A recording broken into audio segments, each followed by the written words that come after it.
Mike Radich here, and I'm now joined on the phone by the Director of Marketing for Grips Athletics, Tom Atencio. Tom, how are you? Good. How you doing, Mike? I'm doing good. Tom, there's a lot to talk to you about. Obviously, you've been away from the scene for a little while. You took 2 years off. Now you're back. I see grips on a lot of MMA fighters, and I've seen you kind of reemerge these last couple years. You were away, and now you're back. There's that to talk about. There's also those great Affliction events. I want to relive some of those. I really enjoyed a lot of those. And then also there's some generic MMA talk because you're a guy who's very knowledgeable about the sport. So let's start with you.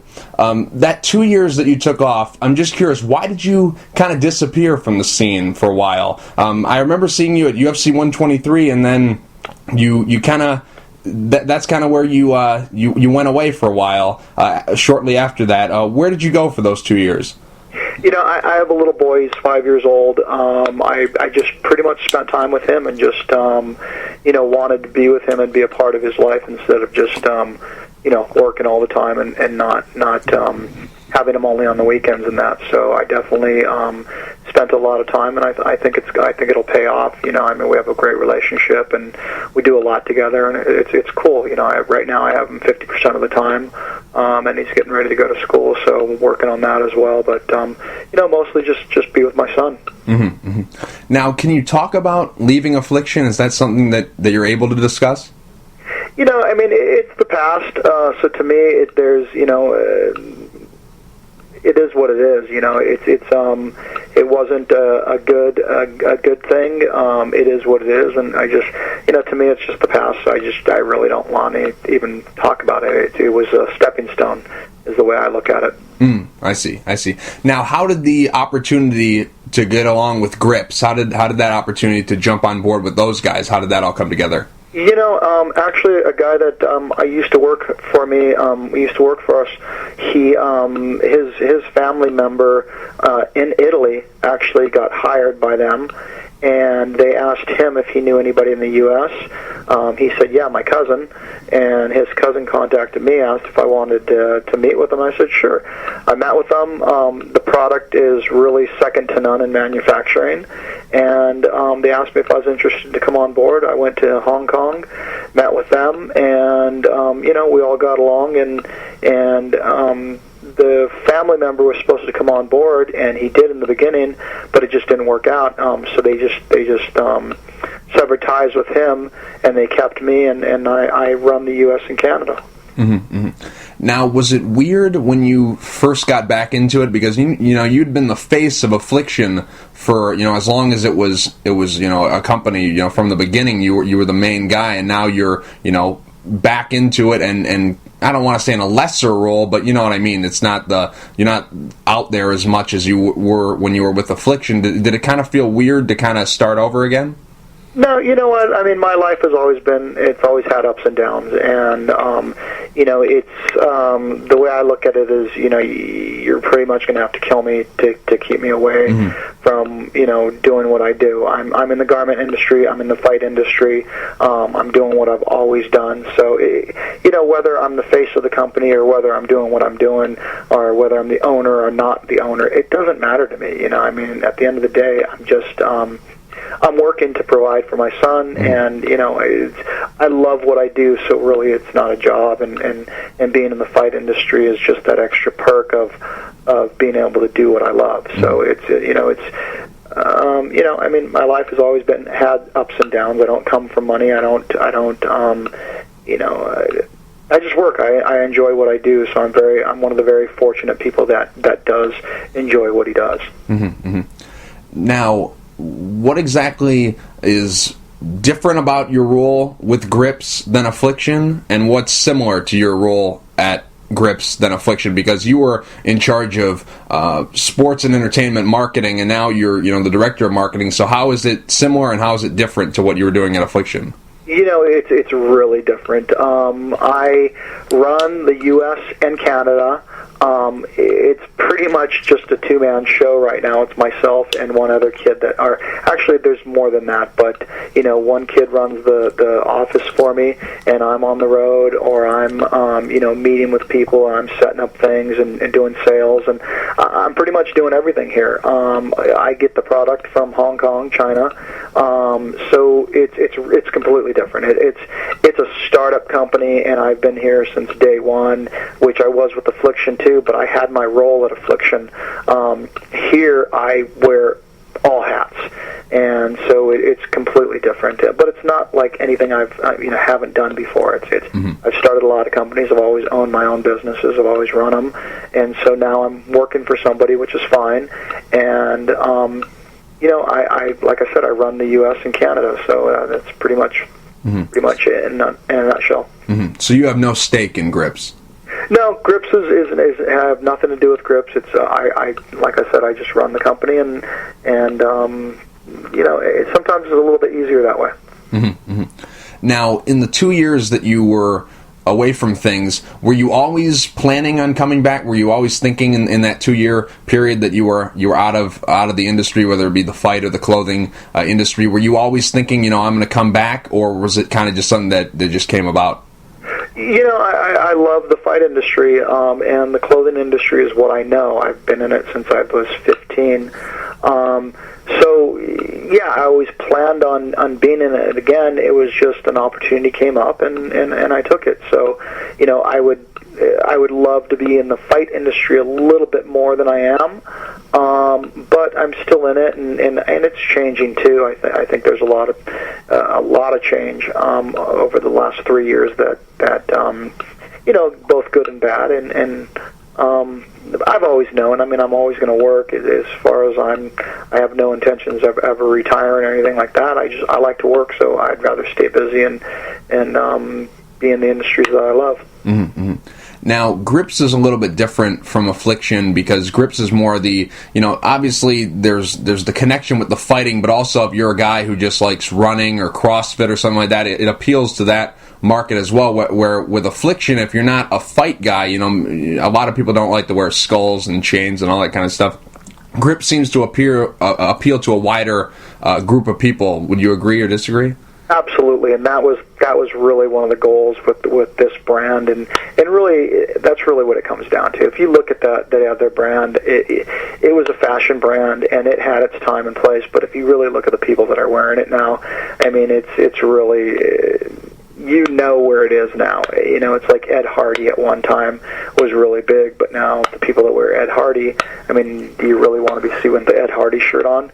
And that's kind of the way I feel about that other brand, So that's, to me, it had its time and it was fine, but everybody's ripped it off. Everybody's done something very similar, and even the other brands that they have, they all look the same.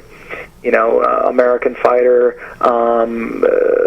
all the brands, there's really no, it all looks the same to me. And I'm not saying that out of bitterness. I'm not saying, it's just the truth. Right. You look at all their brands that they have, and they all look the same, just a different name. And really what it looks like is just another company that's just biting the same style. So, and that's really why I didn't want to get back into fashion. It's just, it has its time and its place in history, and that's exactly what it is. It's history. Mm-hmm. I definitely agree. Some of these shirts, are the same thing. I mean, just a different name. The quality is not different. It's not better or worse than the other guy. It's really weird. And one thing that I've noticed is and I mean, you've noticed it as well. There's so many brands that have come and gone in this sport. This guy's here today, he's gone tomorrow. Then a new guy pops up, and then he's here today, gone tomorrow. Can someone survive just being a niche clothing line nowadays?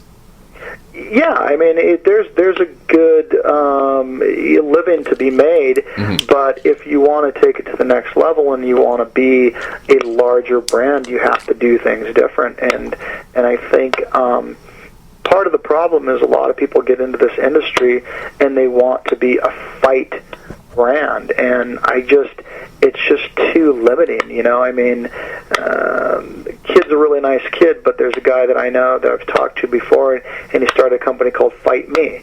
Well, personally, I'm not going to wear a shirt that says "Fight Me." I'm just not. I'm not going to go to a bar, and I'm not going to go on the street that has a tagline "Fight Me." Or there's another company called Down to Scrap, and it's just I'm not that guy, and most of the top level athletes that I know personally, or even the black belts in BJJ, or the guys that are accomplished, they're not going to wear a shirt that says "Look at me, I'm a tough guy," and even tap outs that way too. You can't wear a tap out shirt without people looking at you like, "Oh, okay, tough guy," right? Or and affliction's the same way. You wear an affliction shirt, and you're one of two things: you're either a wannabe tough guy, or maybe you are. I don't know. I'm not. I shouldn't judge like that. But at the end of the day, that's kind of what it says. And then number two, you're a over middle-aged guy that's trying to hold on to his youth, and that's really what the brand is now. Mm-hmm. Now, let's say that Grips was kind of like affliction or tap out, that tough guy or wannabe tough guy, whatever you want to call it, that kind of brand. Would you have come back if they would have offered you something, or did it have to be this kind of situation that you stepped into, a situation where it applies to the professional athlete, but it also can apply to the average Joe who wants to stay fit, get in shape, stuff like that? Well, I can't control everything. I can't control anything, really, because it's not my company. Mm-hmm. So whether it goes to that or it stays true to the athletic form, it's really not up to me. I can only do what I can do and, guide it and run what I know, but I don't have the final say because it's not my company. So whether it goes that way and it stays in MMA or it stays in BJJ, is again, it's not up to me. So I do what I do. I answer to people, and it's not my company to I don't have the final say. I see. Now, one thing that I was disappointed about when you took your hiatus and stepped away from the sport and from the clothing industry was those videos you used to do on YouTube, and you had UFC fighters or MMA legends breaking down UFC cards. You had Bas Rutten and Hoist Gracie and Chael Sonnen, Carlos Condit, Dominic Cruz, all these great guys breaking down these UFC cards with you. Why did those stop? I think you're probably one of the only people that has said they're bummed on that. I loved it. I enjoyed doing it. I enjoyed traveling and talking to these guys and really getting the insight on what. And now, if you look at even Fox, they're doing it now. Not that I was the first one, but believe me, I enjoyed it thoroughly. It wasn't catching on like I had hoped it was, and it didn't. I guess it didn't do as well as I hoped it would do. I was trying to do a deal with Buffalo Wild Wings where they would show it at all the Buffalo Wild Wings that across the country that showed the UFCs, and that never panned out. And it just sometimes things just don't. So that's just the reason. And financially, I couldn't travel and meet with these guys and get all this information if there wasn't any return on investment, and it just wasn't. It wasn't returning. So, it is what it is, and I enjoyed it, and I did it, and I had fun, and it was just another, I guess, stepping stone or aspect of my life that is the past. I see. Well, it's too bad. I really enjoyed watching those videos. I liked how you were, brutally honest. I like to say you weren't really kind of covering up. I remember you did the one with Chael Sonnen, and you said that you thought that Roy Nelson was going to beat Mirko Cro Cop, but you didn't want him to win. You're like, I don't really like Roy Nelson, but I'm going to have to pick him because I think he's actually going to beat Cro Cop on October, whatever the date was. I can't remember. It was UFC 137, but I really enjoyed that. You were honest, and the guys that you got really, really brought it. I thought you did a great job bringing out the best of those guys. Thank you. I appreciate that. Yeah, definitely. Okay, now let's transition to some generic MMA talk. And obviously the hot topics out there are fighter pay, PEDs, oversaturation. Let's start with oversaturation. Is there too much MMA out there? I say no. What do you say? I say yeah. Really? I think and the only reason why I say that is just because it's to the point now where if I miss an event, I don't care. It doesn't. It's not. It doesn't. I don't feel like I missed anything. There's basically one every weekend, and when you have pay-per-view and the free, it just gets to the point where I don't care if I miss a pay-per-view anymore, because there's the Fox Sports 1, and there's just so many events, and it's not like it used to be where I personally, and this is only me, obviously, I just don't. I'm not excited unless it's a big, a big name, a big draw, or somebody that I personally like, and want to see them win. So I think it is, but that's just my opinion. And really, at the end, what does it matter? Everybody has an opinion. Right.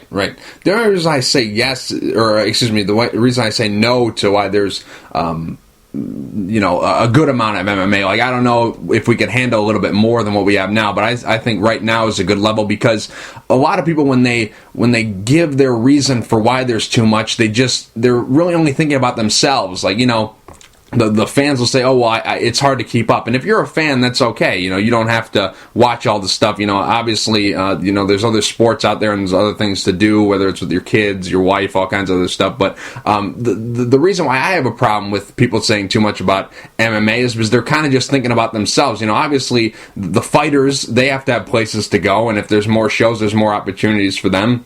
You got these media guys out there, these know-it-alls who are complaining about having to work every Saturday. If you don't like it, I mean, I would love to live in a world where the hardest part of your day is having to watch fights. I would love to live in that world. And these guys who are complaining nonstop, oh, the UFC is running too many shows and this and that, it's hard to keep up. If you're somebody who's collecting a paycheck for covering the sport and you're complaining about it, you should just take the pink slip and show yourself at the door. Like, come on, exactly. And it's not a job. I mean, if it is a job, is what I mean. If you don't like what you're doing, then you should probably try to go do something that you do love. Right. And yeah, I mean, if I were working, I would probably appreciate it. And so I totally understand what you're saying. Mm-hmm. But I think, from a spectator, it's just like football or baseball. There's a certain time a year when there's sports your team's playing, but I don't. You have your team, and so you kind of watch that team, so they're not playing every single weekend. Right. And so it gets a little difficult, And I just kind of feel like with Fox Sports 1, I would think that they would put on lower-level guys on the free shows, and then the big pay-per-view shows, they would put the headliners, the big guys, the big names. And it doesn't seem like they do that. It seems like they kind of commingle, or they kind of put everybody together. It's not, whether it's a Fox Sports 1 show or a pay-per-view show, there's really not that much of a difference to me. Mm-hmm. I would think that they would put, and when I say lower level, I'm talking about the guys that just recently beat or win the Ultimate Fighter, or maybe the guys that don't have the bigger names, that aren't 1 through 5 top fighters. I would say the top 20 or something like that. And have those guys on the free shows, and then the pay-per-view shows are your big names, your Jose Aldos, your what's his name? He just fought. I can't think. There's so many guys. John Jones, Cain Velasquez, Ronda Rousey. Exactly. Those guys on the pay-per-views. Yeah. Those are the ones that you really want to see, and you're going to pay for it. But who am I? I'm obviously a failed attempt at doing MMA shows, and obviously the UFC, Dana White, and Mr. God, I can't think today. The Fertittas, they're obviously the ones who are doing something right. So, I'm just another opinion, really. Right. And you bring up a good point about Fox Sports 1, and my little rant there, I forgot about this, is that the UFC, they're in a hard spot, because I really don't think they want to do this many shows, but the way their business model is with the pay-per-views mixed in with this deal that they have with Fox, they don't really have a choice. They have to do their pay-per-view shows, because that's a main big part of their revenue, and then they also have to please Fox in this deal that they that they have with them, and so it's kind of just led into this big, every weekend there's a fight show, and then Fox, they want all these big fights. They want guys who are known fighting on Fox Sports 1, where you brought up it would be better if we got the up-and-coming guys and build those guys that are unknowns, put them on TV, give them a platform, and then build them up so they can go to pay-per-view. But Fox is on the other end saying, no, we need guys who are already established. We want ratings, and we want this and that. And so it puts them in a very difficult position. Do you think it's possible that they could eliminate their pay-per-views and still be fine? It's hard to say. I don't know television that well. Right. I don't know the ratings, and I can guess, and having answer what you just said. Right. Maybe they put one name on it, like boxing did. Right. And the free shows has one top name, and everybody else are the up and comers. But it's easy to sit on the couch and tell somebody what they should be doing when you're not doing it. Mm-hmm. And that's always been my biggest gripe is people that do that, and I'm obviously doing it right now. Right. So, I just, they're the ones doing it, so it's easy for me to sit back and say they should be doing something else when I'm not doing it. I'm not the one losing money, mm-hmm. or I'm not the one risking everything. Mm-hmm. So, it's really hard to say what should be done and what could be better. Mm-hmm. Now, what do you think about fighter pay? Because this is a topic that's brought up all the time, and people are always saying, like, how come MMA can't be like boxing, where these guys are making all kinds of money, but really 1% of the boxers are making 99% of the money. Yeah, MMA, it's a lot more spread out that way. The pie is being distributed to more people, where in boxing, it's just kind of the top guys who are making everything, and the guys, you go to a local boxing show. I was at a local boxing show a couple of years ago. The guy who was fighting in the main event was only making 2 and 2. It was crazy. It was just a small-time show, and the guy, I don't know how many fights he had, but he didn't really make much. And in MMA, on the regional circuit, guys aren't making a lot of money, but in the UFC, they're making a lot more than a guy who, is fighting on the bottom undercard in boxing. The guy, the pay scale in the UFC 8-8 is making a lot more than the guy who's fighting on like a ESPN or a Showbox, The Next Generation, or something like that. Do you think fighter pay is too low? Obviously at Affliction, you guys paid very, very well, but the current landscape right now, is the UFC lowballing these guys?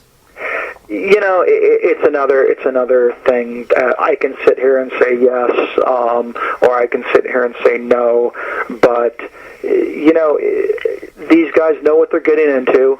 A lot of people, it seems like nowadays, fighters are getting in it because they want to be famous, and they think they're going to make millions of dollars. If you're getting in it for that, then you're getting in it for the wrong reasons. Mm-hmm. If you're fighting because you love to fight, then the money comes later, and that really applies to anything.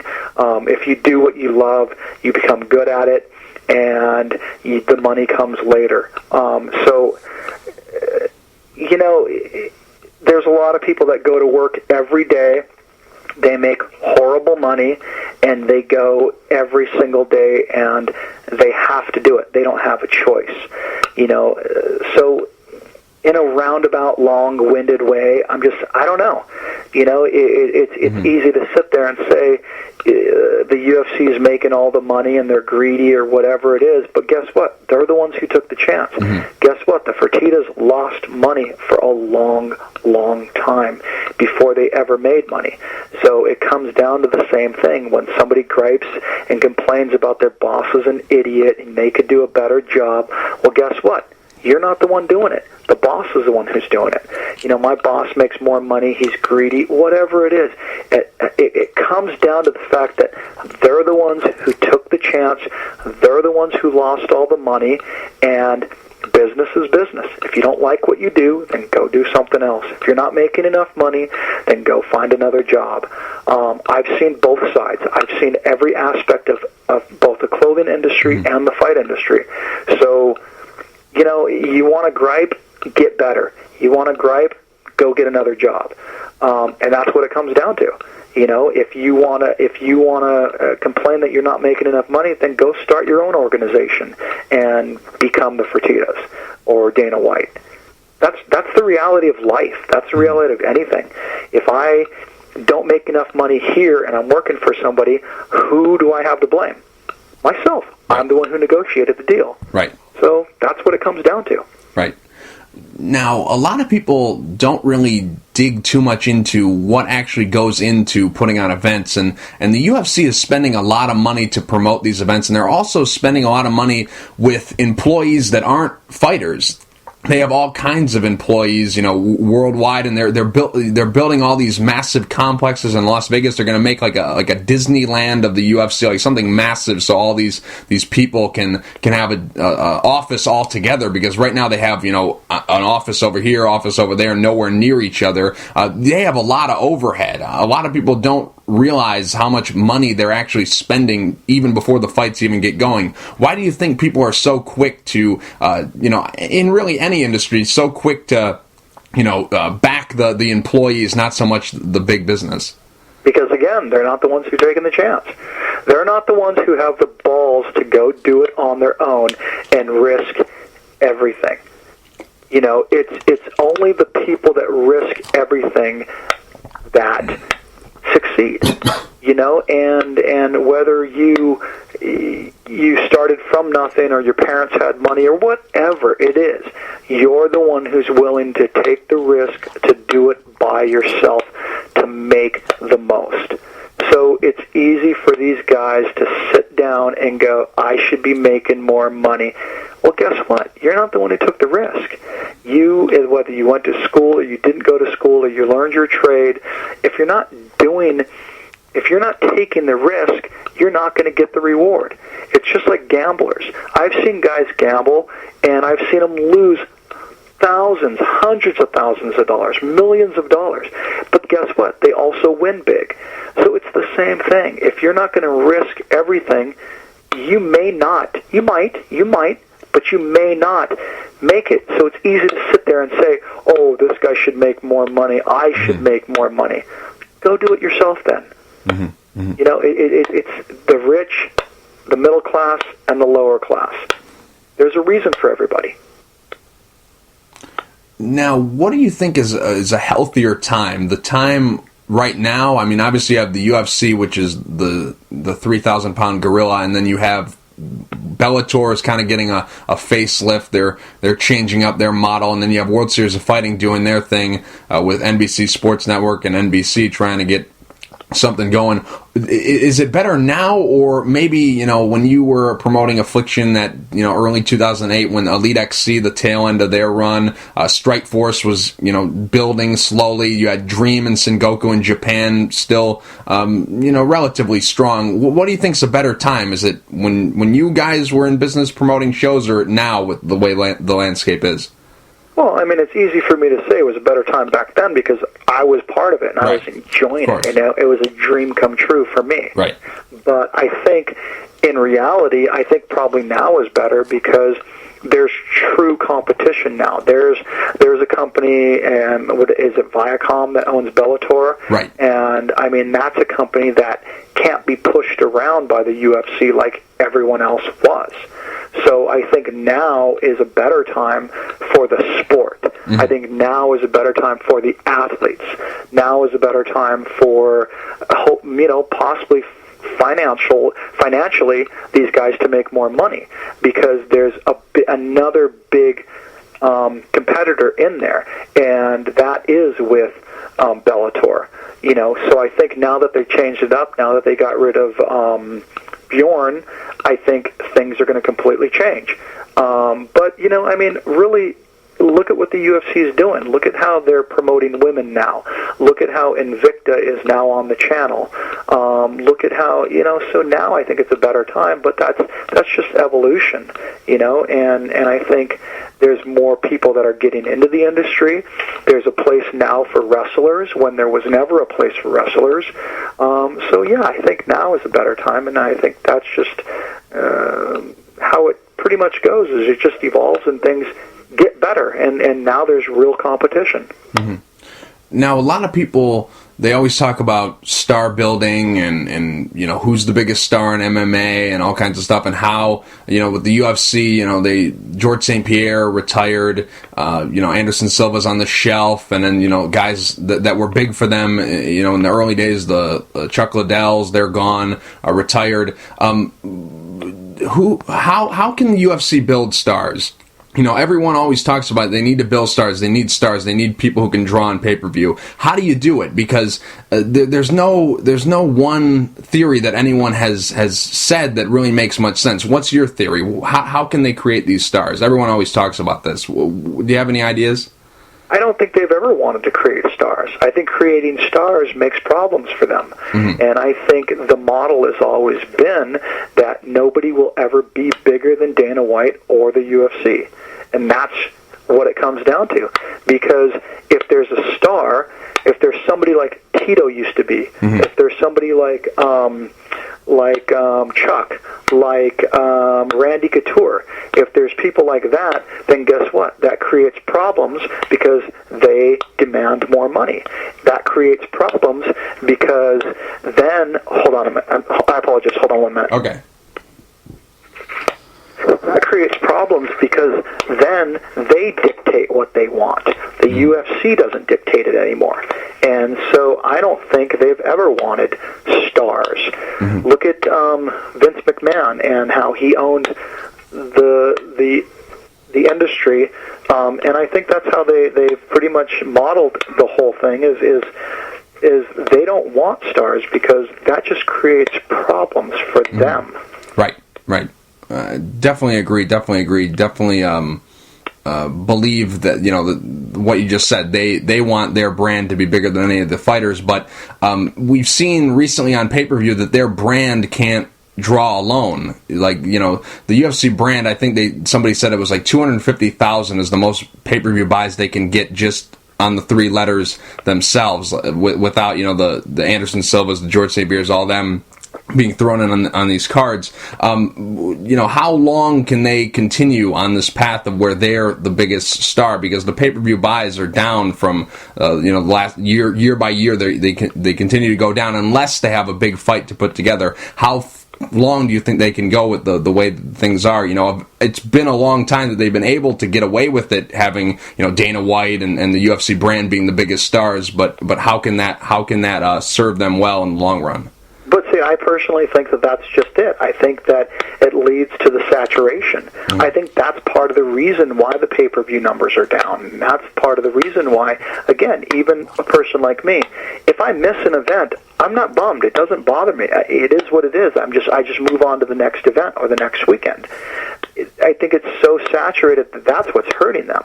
And to say that they are not the biggest star, still to this day, people do not know it's MMA. They think it's UFC. Right. Oh, you watch that UFC stuff? Those guys are crazy. They're UFC fighters. They never say MMA. Mm-hmm. Oh, and everybody's an MMA fighter nowadays, but it's funny that they don't say anything other than UFC. And they did that intentionally. And, and my hat's off to them. They did exactly what they set out to do, and that is make the UFC the Q-tip of the industry, the Xerox of the industry. Mm-hmm. People don't even know. They know UFC. They may not have ever seen it, but they know, oh, that's UFC. The UFC of fighting, they call it. Right. Or they have no clue that it's mixed martial arts. They think it's UFC. Oh, you fight UFC? Oh, you've done that before? You fought for the UFC? Right. I've never fought for the UFC, but they don't understand that that's what it's MMA. Mm-hmm. So they've already done it, and I don't think it's a matter of stars. I think it's a matter of pulling back a little bit and making you want to crave that fight, not saturating it so much that you don't care.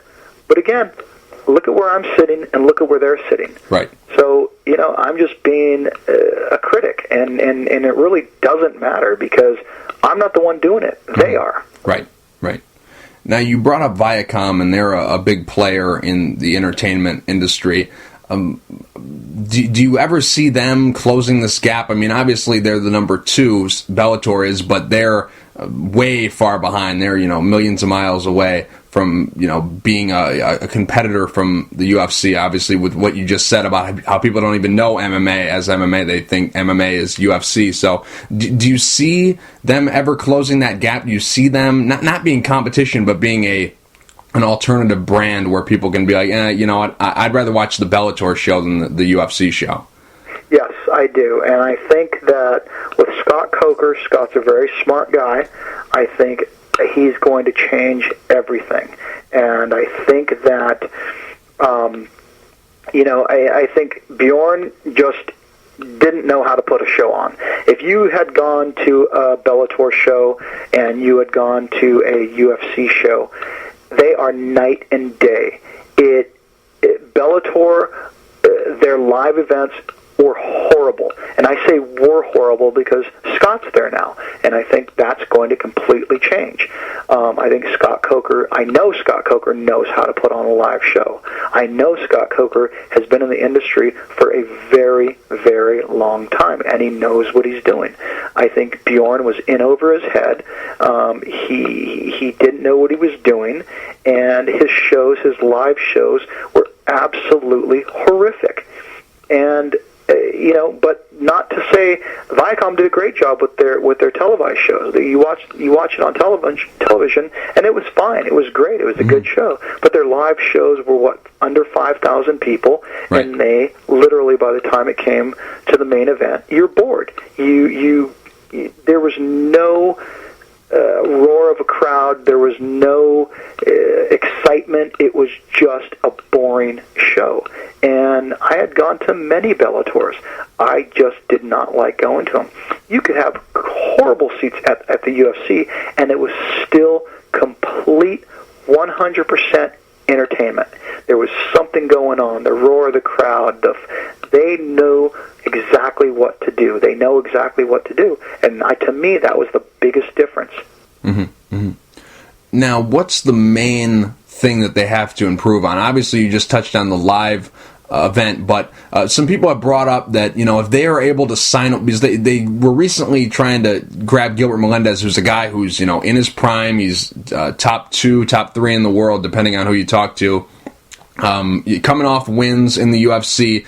Usually when these guys that Bellator signs that were in the UFC, they're coming off like 3 or 4 losses in a row. They're not like, guys who Bellator stole away from the UFC. Do you think that is how they can close this gap? If they're able to put together the money to sign away guys who are top contenders in the UFC, is that the way to close the gap, or is there something else that they can do to close that gap?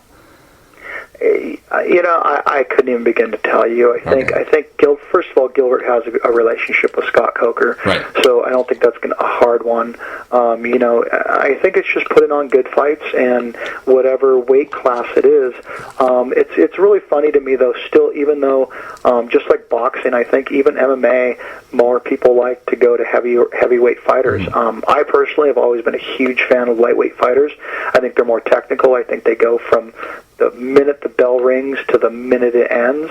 But, I don't know. I think people like to see heavyweights fight. I think they like to see heavyweight fighters get knocked out, or they expect a big knockout. And so maybe that way. I don't know. I mean, but look at women. Look at what Ronda Rousey's done. It's really hard to say. I mean, whether they get scraps or they get new people, they just need to put on great fights. One of the best fights I've ever seen was a Bellator fight, and that was, what's his name? I think they were both 155ers, and they fought 3 times. God, I'm so bad. Eddie Alvarez and Michael Chandler? Thank you very much. Yeah, Chandler Alvarez. I mean, the first fight, I was there for the first fight in Florida, I think it was. Yep. I was there for the second fight, wherever it was, and then I saw the third fight. And those guys, that was a great matchup. And that's the kind of fight that you want to see. Those 2 guys came out and they put everything on the line. I think Chandler won the second one. I know he won the first one clearly, but I think that he got robbed on the second one. But putting on fights like that will make a fan of anyone. Those guys. That was like the boxing Gotti Ward.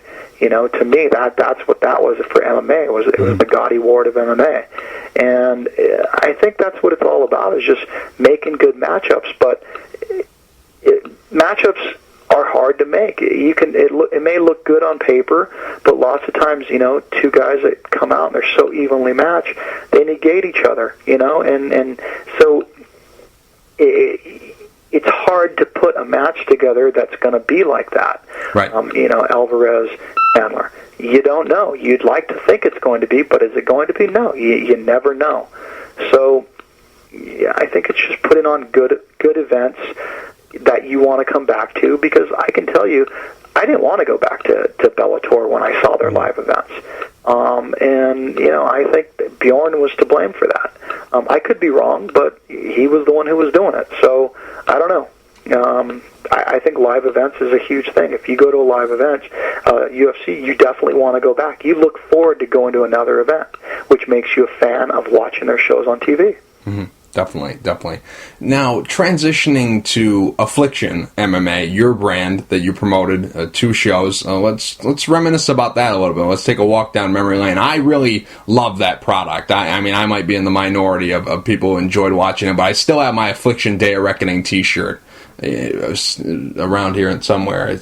I still love those shows. I still, from time to time, I might go on Fight Pass because they got the Affliction library and watch some of those fights. And I was watching some of them the other day, and then I was like, you know what, I should look Tom Atencio up. So I've always wanted to ask you some of these events, some questions about these events, and I'm going to try to stay away from the negative stuff. I'm going to try to think about the positive stuff. Affliction Band, that was the first event that you promoted, July 19th, 2008. There's a lot of fans out there who'll be listening to this who don't remember Affliction because maybe they weren't a fan when you were putting on these shows, or they weren't ever aware of these fights that were put on. They're just UFC fans, or maybe they were aware, they just chose to watch Silva versus James Irvin that night. Let's go back to the beginning. Why did Affliction start promoting MMA events? For the love of the sport, because it really all started with Randy Couture. Right. Randy had his issues, and we backed him up.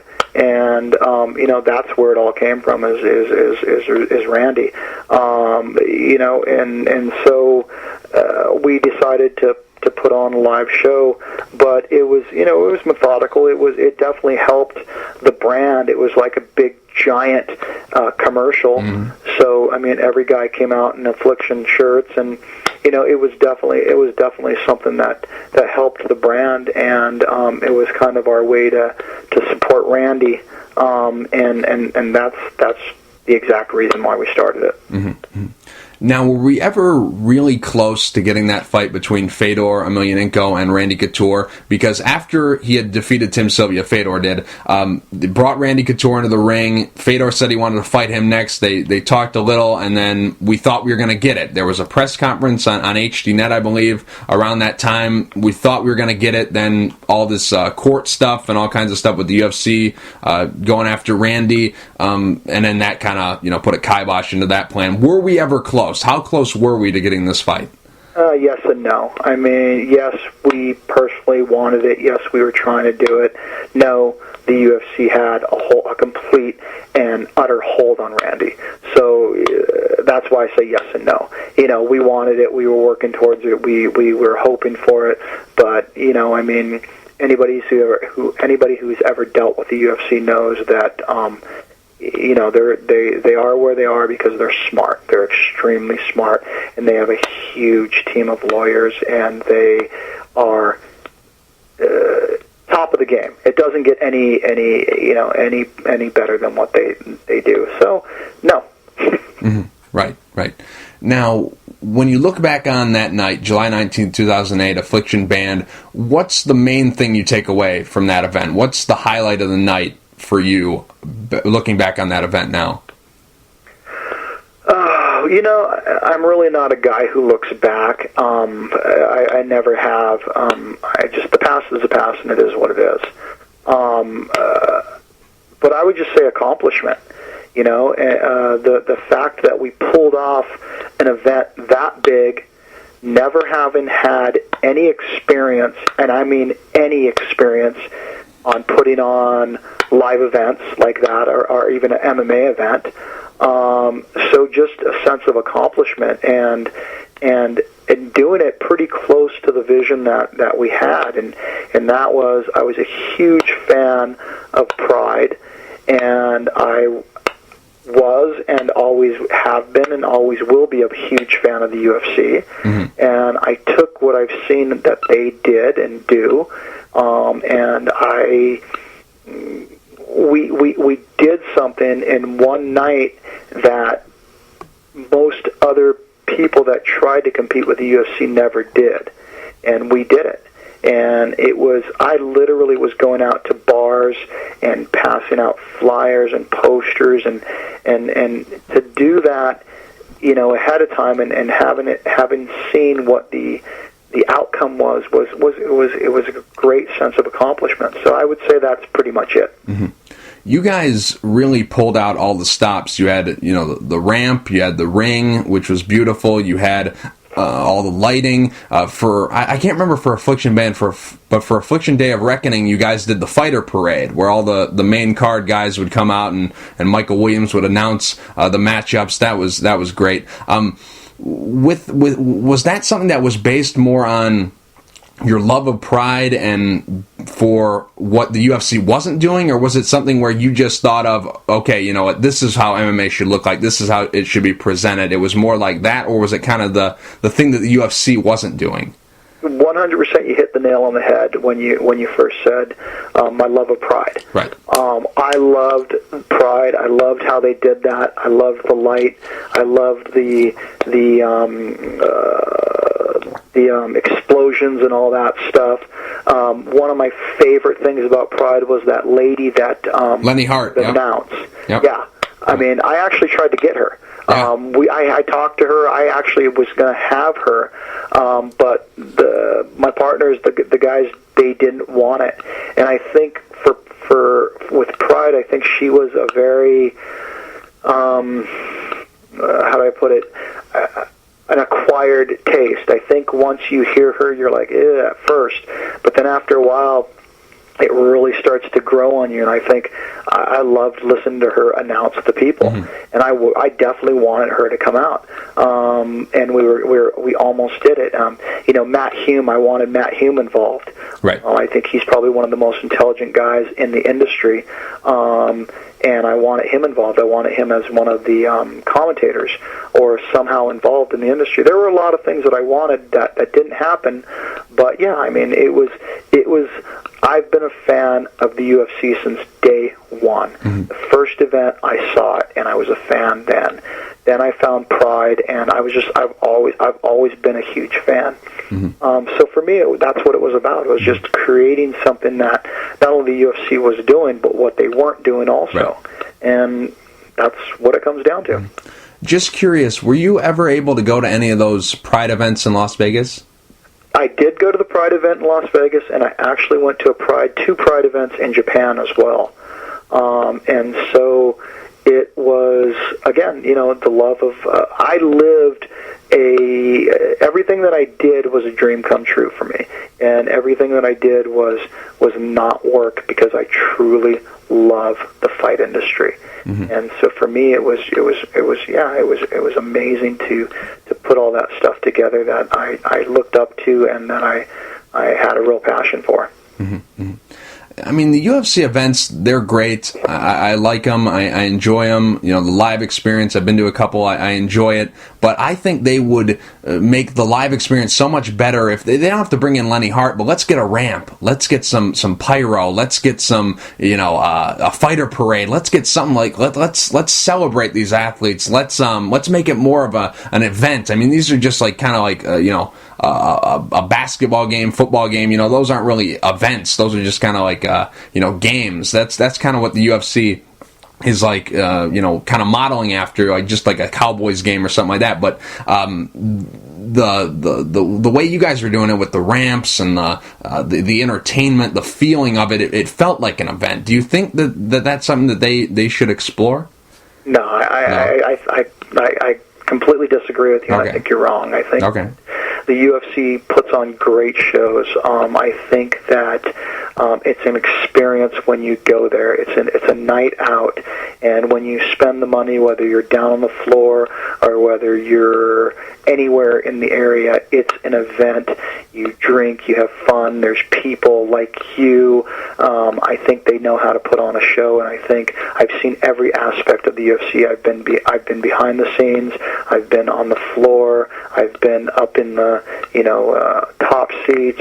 I've seen every aspect of the UFC, and I don't think it gets any better unless you spend a bunch of money, and it's a waste because if you have all the pyrotechnics and you do anything more than the UFC is doing, people aren't going to remember it any more than they do right now.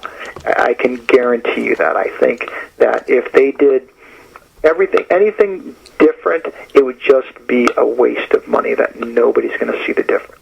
Their DJ is top-notch DJ. I know the guy. He's a really, really cool guy.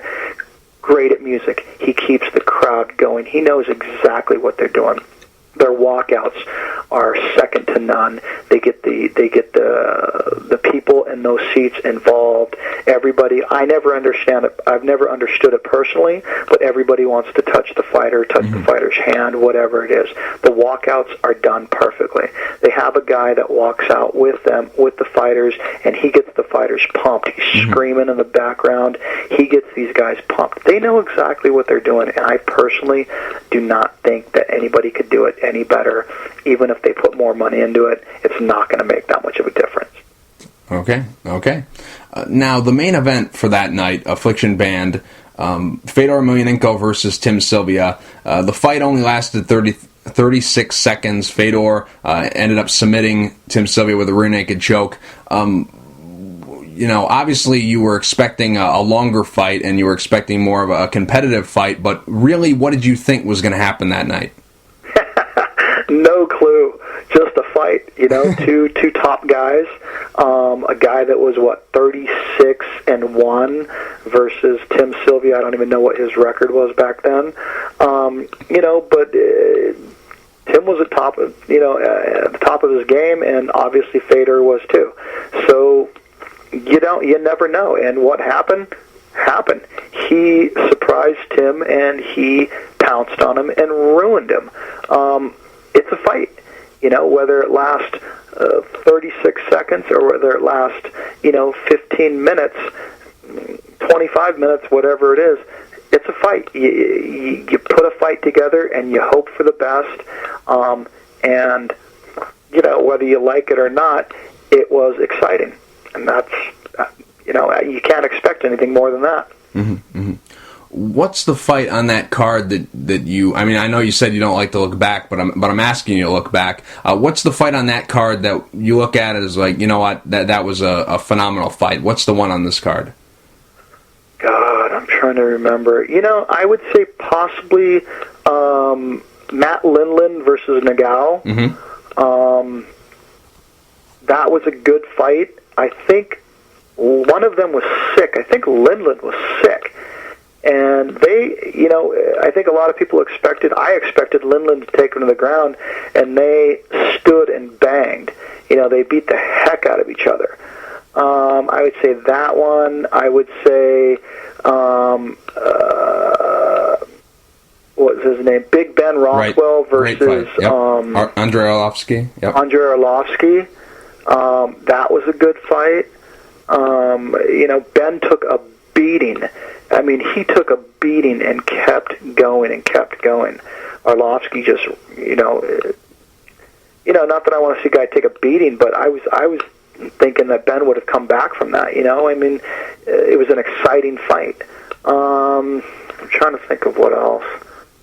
You had Josh Barnett returning the favor on Pedro Hizzo. Hizzo knocked him out. I like Pedro a lot, and I didn't expect it. I thought the night would last a lot longer, but in terms of a sheer unbelievable knockout, I mean, it was beautiful. So yeah, I mean, and I think that's what kind of put us on the map, is that the fights, the way they ended, were just phenomenal. So I mean, there were some that went the distance, and there were some that were a little odd. But I think, when you go to see a fight, lots of times it's nice to see a finish. When a fight goes the full distance, sometimes it could have been a good fight, but unless they're literally just slugging or just transitioning or just doing things that are just completely exciting, sometimes it's not climactic, I guess. When you have a finish the way those finished, it's just like it's mind blowing. Mm-hmm. Now, I've always been curious. There was a bout between Justin Levens and Ray Lazima. It was the swing bout. It ended up getting canceled. I can't remember the exact reason, but did those guys get their show money? Yeah, they got paid. Okay. Justin was my best friend, and I was hoping he would fight, but yeah, I mean, what happened was the night just went too long, and the pay-per-view we couldn't show it. So we ended up, and I think the arena, we only had a certain amount of time as well, and so yeah, I mean, they still got paid. Oh, I see. Now, after that night, well, actually before that, when you got Affliction going, the MMA live events, not the clothing, but the MMA live events, what were the goals, and overall, what ones were met? Of that original list of goals that you had set for what you wanted to accomplish with this company, doing the live events, what was accomplished? Well, I mean, the live events were accomplished, 2 of them. Mm-hmm. The goal was to do 3. We never did the 3rd one. Right. The goal was to really actually break even or break really close to being get really close to breaking even. And had we had the 3rd one, I think we would have gotten close to breaking even, and we would have continued them.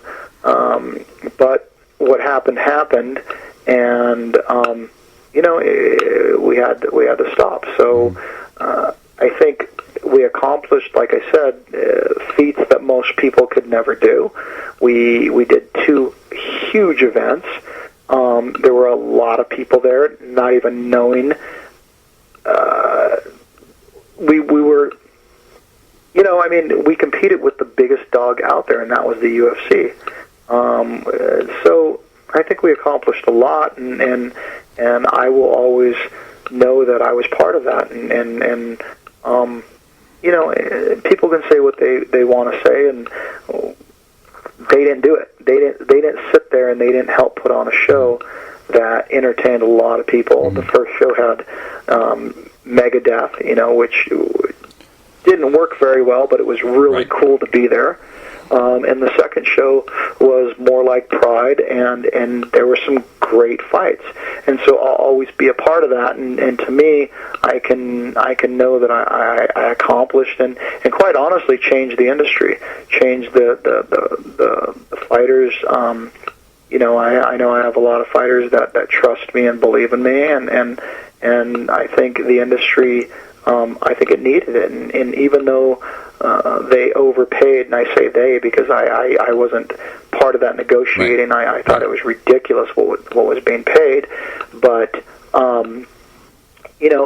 I think they changed the fighter's purse, and I think that fighters would be griping a lot more now had we not ever been involved. Mm-hmm.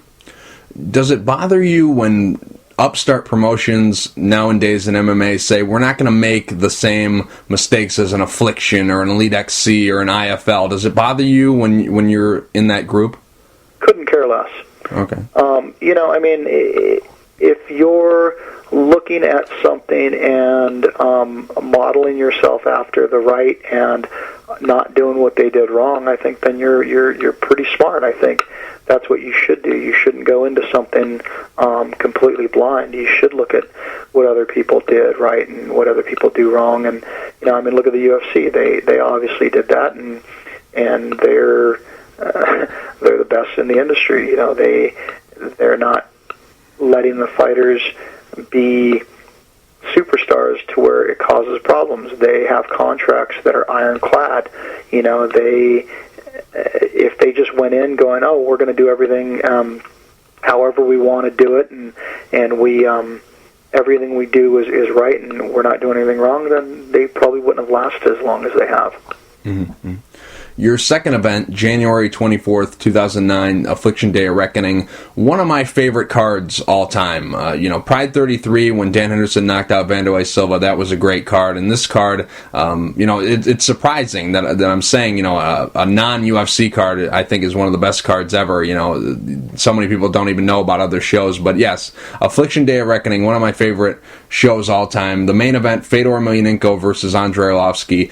Take me back to you watching that fight. Did you, before the flying knee happened and Fedor knocked out Andrei Arlovski, were you like, you know what, this could be it. This could be the moment where Fedor loses. Andrei Arlovski's looking really good. Were you thinking that when watching that fight? Absolutely. I thought Andrei was going to knock him out, and it just showed how good Fedor was. And it just showed that instinct that he had, because most people would have just, he was backing him up, and then he did that front teep, pushed him back, and then he came in for it. And, most people, I think, maybe would have just covered up, or most people would have done something else, maybe try to take him down or shoot in for a take. Fedor throws that overhand, and just completely ruined Arlovski. Right. So yeah, I actually thought, oh my God, Arlovski is going to beat him, and what happened was phenomenal. Mm-hmm. Definitely. Now that card featured a lot of great moments. One fight in particular that kind of is the definition of what this sport is. I mean, it's kind to one guy and then simultaneously cruel to the other, because you had Vitor Belfort versus Matt Lindland, and on the one side, Vitor Belfort, here's a guy who had fallen on hard times, and he really rebuilt himself in Affliction. He knocked out Terry Martin at Affliction Band, and then this fight around, knocking out a very tough guy in Matt Lindland, and everyone in the arena is yelling, the Phenom is back. You got Tito Ortiz, Jimmy Smith, and Sean Wheelock going crazy. You've got all this excitement, and then you've got Matt Lindland. I thought he was dead. It was crazy. He was completely stiff. Nelson Hamilton, the referee, he got a little bit late on that stoppage. Matt Lindland was already out. Vitor Belfort landed a couple strikes before Doc Hamilton could step in. It was a crazy night, a crazy moment, because on one side it's everyone's celebrating Vitor Belfort, and on the other side it's, oh my God, is Matt Lindland okay? What do you remember when that happened? I remember freaking out. I remember being worried about Matt. I remember Matt convulsing. I remember being right there, and absolutely, I was worried. I mean, yeah, we all like to see knockouts. There's nothing more exciting. But when a guy starts convulsing and you're part of that, yeah, I definitely worried, and it was really unbelievable, like shock. It was like, wow, just thinking, okay, I hope he's okay. I hope it was just a knockout. But yeah, it was definitely scary. Mm-hmm. Do you remember what he was saying on the ground? Because he was there for a long time, and they tried to put him out on a stretcher, and then he said no, and then they stood him up. Do you remember anything what he said? Not really. I think he was saying, I'm fine, I'm okay, what happened. I think it's pretty normal for a guy to wake up and not have any clue what happened. I've been told that fighters have gone all the way back to their dressing room and say, okay, when's the fight? When am I fighting? Are we ready? And having no clue that they even were in the ring. I think it's just it's normal, and then kind of fighting against being taken out away, and I think it was more, I don't think it's necessarily that you're embarrassed or anything like that. I think you truly don't even know. You're like, well, I'm fine. You don't even really know what happened. So I think that's what it was, if I remember correctly. Mm-hmm, mm-hmm. Now, there's a fight that was kind of a weird one, Dan Lozon versus Bobby Green. What do you remember about that fight? Yeah, Bobby came in. He took the fight in the last minute, and I think he did a good job for not ever being in an event that's caliber. Mm-hmm. And Bobby's doing really well now. As far as I know, I just recently saw him probably 3-4 months ago, something like that. I think he's doing well. Mm-hmm. But he took a fight on the last minute against a really tough guy, and he was kind of starstruck, at some of the people that were in the audience, and I think it was just a really weird situation for him. But he made some shots that got Lozon a couple times in the nuts, and I think he just had the jitters. It was a little odd, but nothing you can do about it. Right. Now, what was obviously you touched on the Fedor thing, but what was the main thing you took away from that night? I think that we had the greatest fighter in the world at the time. I think that we had, we put on a show with the pound-for-pound best fighter in the world at that time. It would have been like, a year ago, 2 years ago, if I had Anderson Silva in a different show than UFC. I think that, or even Jose Aldo right now. I think that we had at that time the number one fighter in the world, and there was really no disputing it.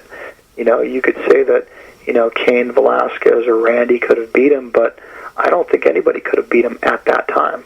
I think that he found religion, and I think he lost his killer instinct, and I think that was the biggest difference between the time we had Fedor, Pride had Fedor, and then when he went over into Strikeforce.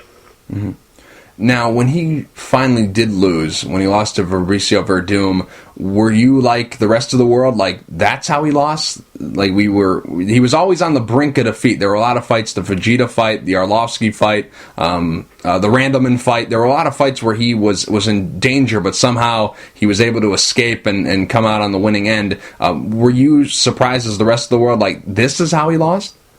No, I think to think that is to take it away from Fabricio Verdum, and Verdum. You see him now. He's a very accomplished fighter. He's very determined, and he's getting better. And so, I think to say that would be a discredit to Fabricio. I think Fabricio is a highly accomplished fighter, and he beat him. And everybody's beatable. I think it's just a matter of time, and we're all human, and even the best will never stay on the top, at the top. Right. And everybody's is beatable. Do you think he baited him with that triangle? Do you think he was really hurt when he went to the ground? I think that Fabricio probably did his homework and has watched all the fights, and I think part of the reason why Fedor was so good at the time was his attack. He just attacked with everything. He would even throw his head forward, and I think that was it. I think that Fabricio saw something, and in his training, he probably studied it and worked on it, and he got him. Because if you go back and watch tape of Fedor, there were many times when he fought people, and he was head forward, body, and throwing these shots in the guard where a lot of people could have done that, and I think that Fabricio capitalized on that.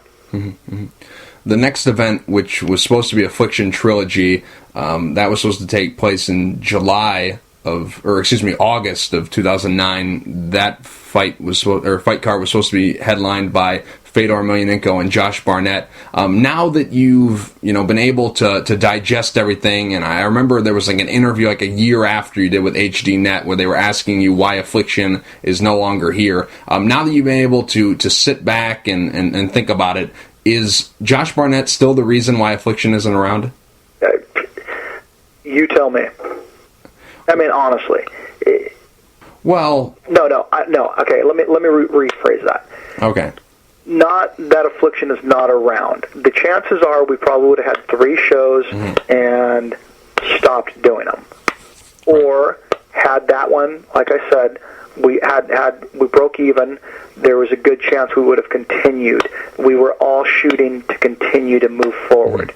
Now, the reason that actual show stopped is because of Josh Barnett. He was tested a month prior. He did not let us know. We did not find out till 10 days before the event. Okay, so knew he was positive. Right. It was the third time. It wasn't like it was something new to him. So he can sit there and say they weren't going to go on. All that is smoke and mirrors.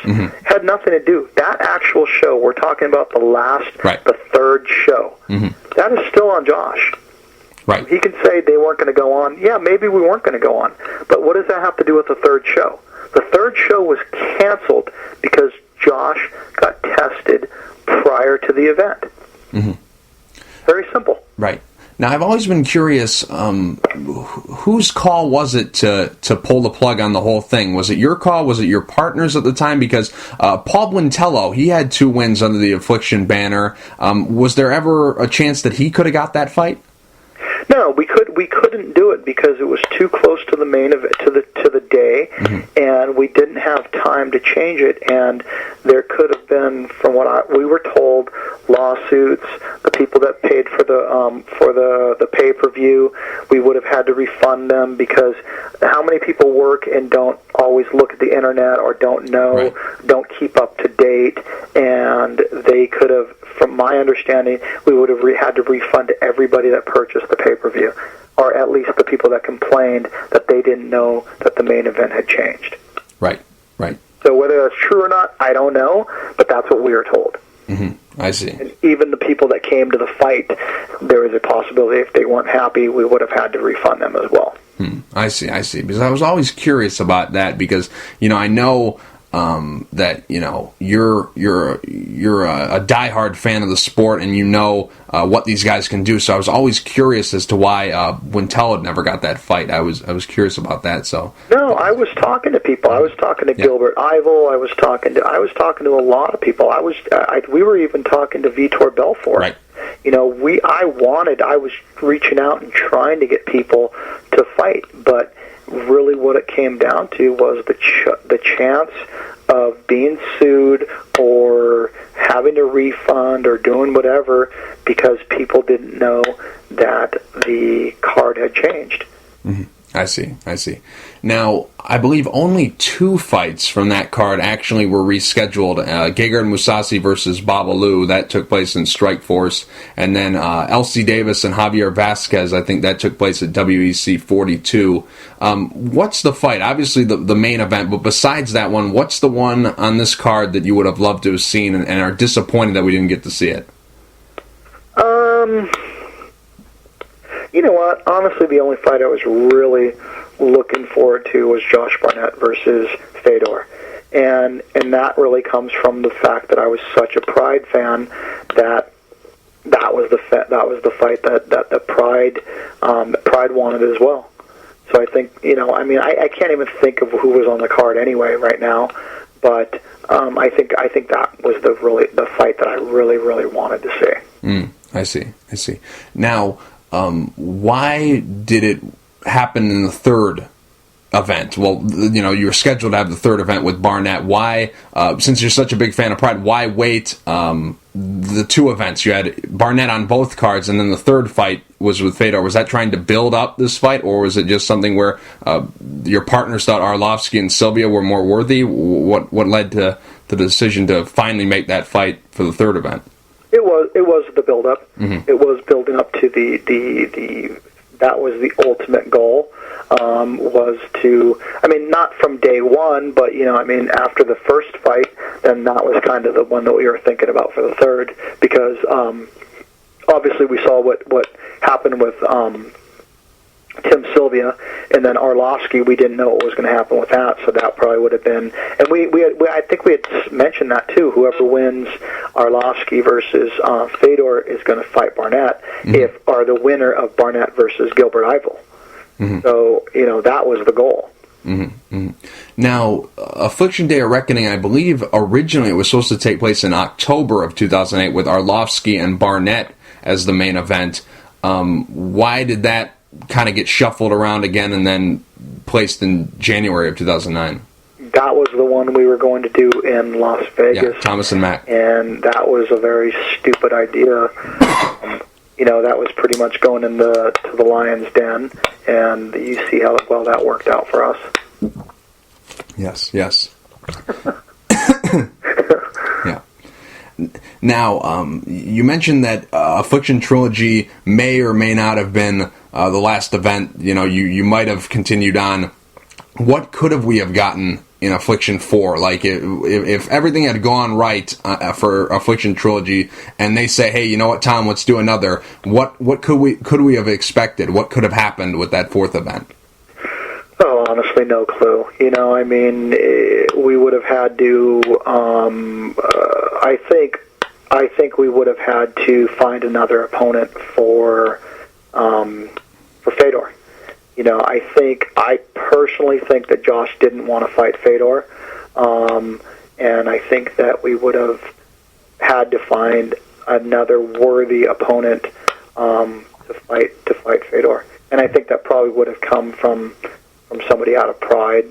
But I think that's probably what would have happened is look for somebody to fight Fedor. I see. Well, I've always been curious about some of these Affliction memories. I really appreciate this walk down memory lane. I really enjoyed those events, and I was devastated at the time when Affliction Trilogy was canceled, because I was really looking forward to that fight card. You had Fedor versus Barnett, which I was looking forward to, Mousasi and Babalu, which I ended up getting, but Vitor Belfort and George Santiago, Gilbert Eiffel, Paul Buentello, Paul Daly, Jay Haran, that would have been a good one. Yeah, a really good card. That would have been a really good one, Paul Daly and Heron, for sure. Definitely. Now, Tom, I'm curious, when was the last UFC you went to, and when was the last time you talked to Dana White? Oh, God, it's been a while. I can just about guarantee he doesn't know who I am. I would say probably I've been to a couple shows after I left, and I don't know, probably... Well, I was going to all of them because we were doing part of the deal was I was going and doing a booth, all the shows. And then when I left there, I think probably two shows. I haven't seen Dana for over 3 years. He might not know your name, but you're still a T-shirt guy. Yeah, exactly. Did you ever get offended when he was calling you that? Couldn't care less. I am a T-shirt guy. Right. I've been in the silkscreen industry since I was 15. That's how I started. I've always been involved in garments, but yeah, T-shirts is what got me into the industry. Oh, I see. I was always curious about that. Well, Tom, I really appreciate you being so liberal with your time. I know this has been a very, very long interview, so I really appreciate it. Before I let you go, where can the listeners go to find out what you're up to and what Grips is up to? Give us the lowdown. Facebook, Twitter, website, all that stuff. Yeah, Facebook, Grips Athletics, website, gripsathletics with an S.com. You can purchase on there now. We just started that. We sell to Budo Videos, MMA Warehouse, MMA Outlet, let me see, Amazon, all the websites that you can find us at. We're getting into more retailers. The brand's definitely building. It just takes time. It takes time to build a new brand, especially in the BJJ market. It's kind of a jaded industry also. A lot of manufacturers just don't do what they say they're going to do, or you have the BS of shrinkage or quality. And Grips, I got with them because it is a very, very good quality, constructed, manufactured brand. But yeah, take a look at it, and the product, I can honestly say it's second to none, because I'm doing sales, and I never did sales until now, so I wouldn't be able to sell product unless I really believed in it. Tom, thank you for taking the time to talk. I really appreciate it. No worries. Thank you for having me.